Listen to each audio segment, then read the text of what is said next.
So a little slow to start today, however, we are ready for day 2.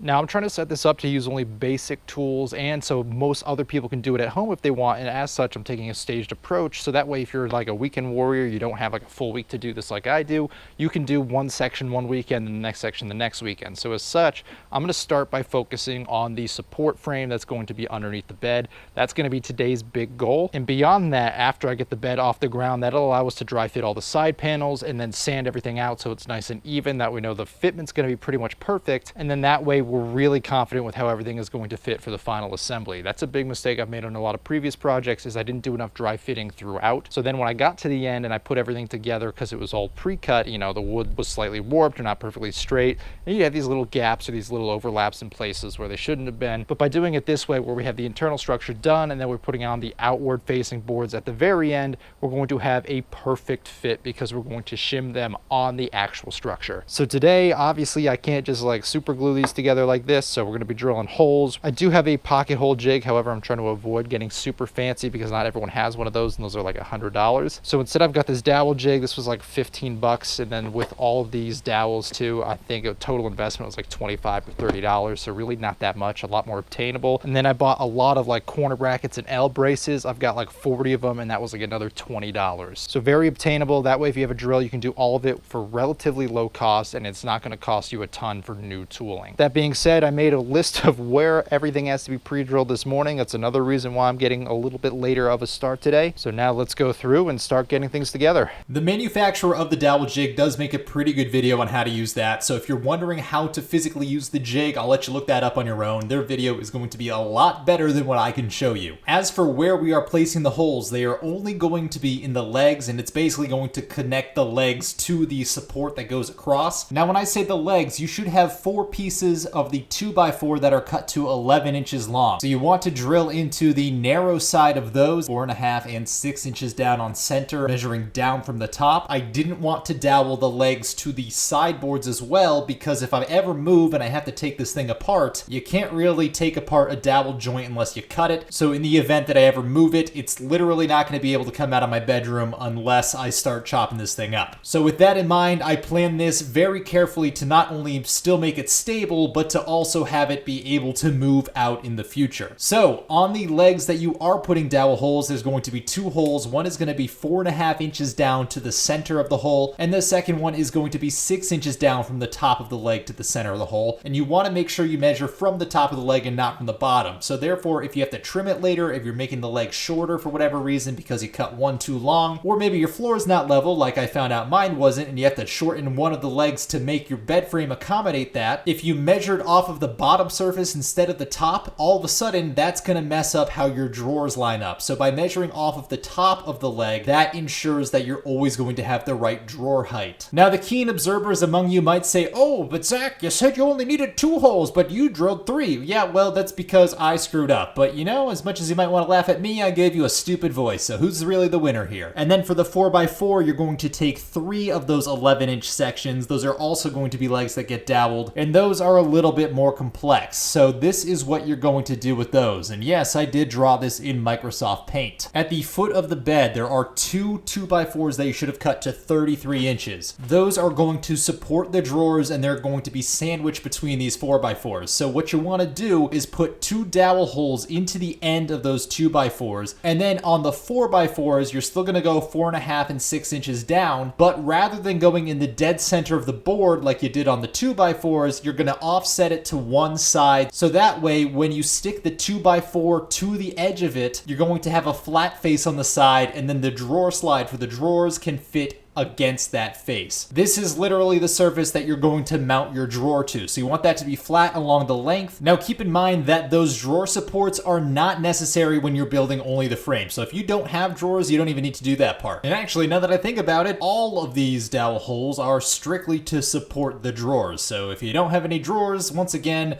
it makes this project a heck of a lot easier. But if you're going to have the drawers like I do, I recommend just drilling the dowel holes into those 4x4 2x4 legs now so that you don't forget it later. And if you are using a dowel jig, quick tip is to always clamp it in place so there's no chance of it shifting. If you use like the self-centering feature, it's not always perfect, so you're better off setting the depth and always approaching it from one side. I found that worked best, and that gave me the best alignment at the end when I only used it in that way. Alright, dry fitting time. The last thing I want is for this entire thing to be grass stained, so I'm just putting down some cardboard to keep it nice and clean, then arranging the frame components in roughly the position that they'll be in. Now, as you can see here, it's really simple. It's just the bed frame. From the 2x4s you cut, you should have two pieces that are 80 inches long. That's going to be your left and your right side of this frame. Then you should have four pieces that are 73 inches long, and those are going to be our horizontal beams. Obviously, my yard is not the most level, so I am resting the two corner joints on a 2x4 just to keep them on the same plane. I'm using a framing square to just try to keep this relatively square, but you can use a speed square, you can use whatever you want. You know, you can actually just measure the diagonals with a tape measure. And I bought this corner clamp for about $10 to $15. I thought it just made my life a little bit easier because I knew I was going to be doing this on a yard and I needed all of the help that I could get. Next, I'm using a scrap piece of a 2x4 just to level out the face on the edge of these supports. Then once I'm happy with the positioning and I know they're square, I'm just going to use some lath screws to attach this little L brace into the corner, and that'll keep this nice and secure. At this point, I'm only using one L bracket per corner, but now we're just going to rinse and repeat this process to get all four corners done. Make sure you take your time and you get those L brackets exactly where you want them, because if you don't have the alignment just right, it could shift the position of the corners, and anytime you go to fasten this again in the future, it's going to retract back to that first hole you ever drilled. The one exception, of course, being if you completely relocate the bracket, but most likely you're not going to do that. So basically, if you screw up now and the alignment is not right this time, it's never going to be right again. No pressure, don't screw up. With the four corners fastened, I put it up on the legs just to get a rough idea of how this would go, and then we're ready to move on to the next part of the supports. To install our next horizontal supports, we're putting in these fence post brackets. Now, these brackets are under $1 each, so I think they're not only more stable than the L brackets, but they're also not really any more expensive, especially considering how many L brackets you would need here to actually secure the amount of weight that you're going to be putting on these beams. You know, like the weight of me plus yo mama, which is a lot of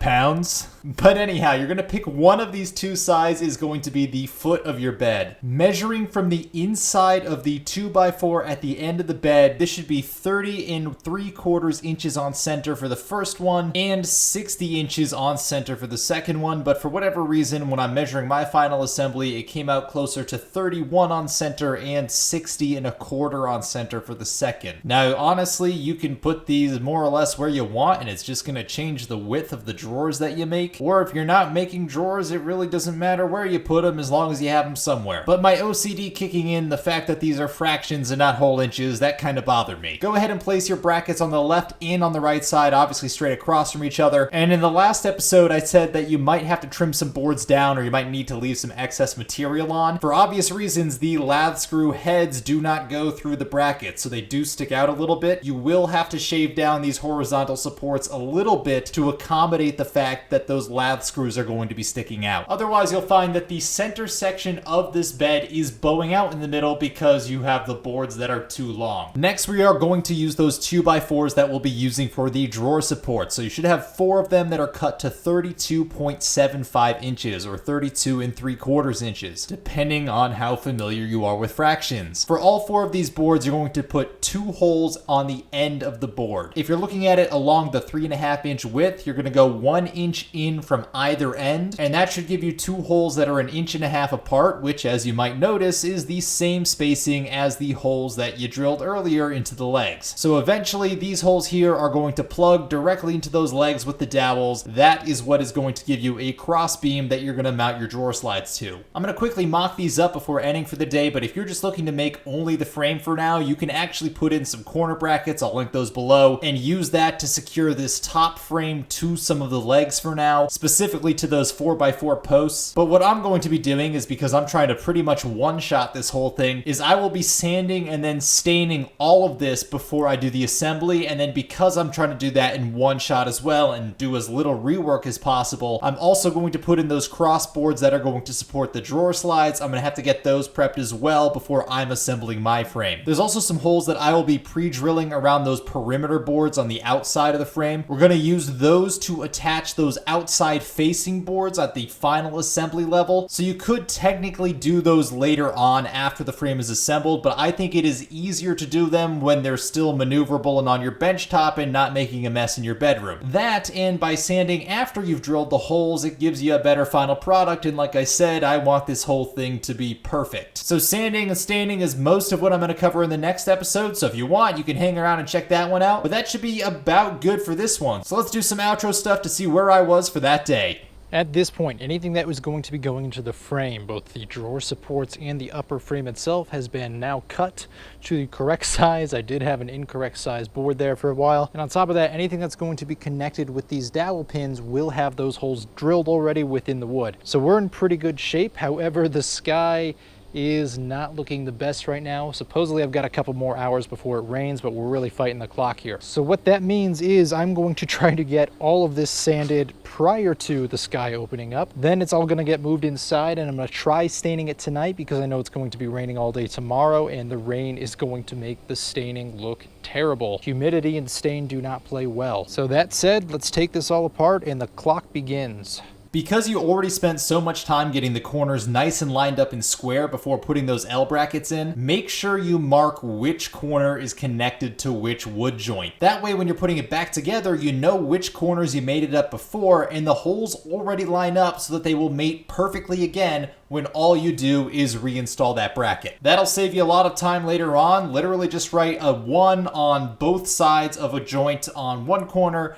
and a 2 on the second corner, and a 3 on the third corner, or maybe you make one an X and one a circle and one a box. Whatever works for you, as long as you can recognize which joints went together. That'll save you a lot of time and a lot of potential rework later on. Second change of plans, it's already about 6 o'clock. I've got to cook dinner. And I also remembered I have to pre-drill holes along all of these to attach them to the sideboards. It's going to go straight into the back of those 2x8s. So I have to go through and get that done before I can sand everything, or else I'll have to sand it again afterwards and it's kind of a waste of time. But before I could do that, I wanted to go pick up a drill press so I could get everything perfectly straight through and not have to worry about my inaccuracies. Now I've got a couple other projects I wanted to drill press for anyhow. That's how I'm kind of justifying this. So I'm going to clean up for now. I'll resume after I've got a drill press. Spoiler alert, that was wishful thinking, but thank you guys for watching, and I will see you next time.